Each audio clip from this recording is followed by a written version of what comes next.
Welcome to In Jamaica. And if this is your first time here, please subscribe, click the notification bell, and stick around to see places in Jamaica. This video is aimed at giving you a general overview, but you can check the video description for added information. Currently, we are driving west in Preston Hill towards Boyne Park, St. Mary Parish. Turning onto Burnside Road, and if we had continued straight, then the road would take us to Boyne Park, Jackson, Cassamine, Silver Spring, Mile Gully, Jessica, and other places.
The road ahead is impassable and we are turning back. However, this road should take you to Brimmer Hall, Baileysville, Trinity, and Port Maria.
We are back at the main road.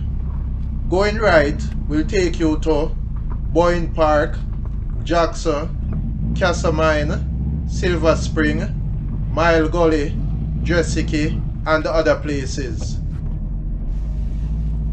We have made the left towards Sandside and Port Maria, as well as towards Hampstead.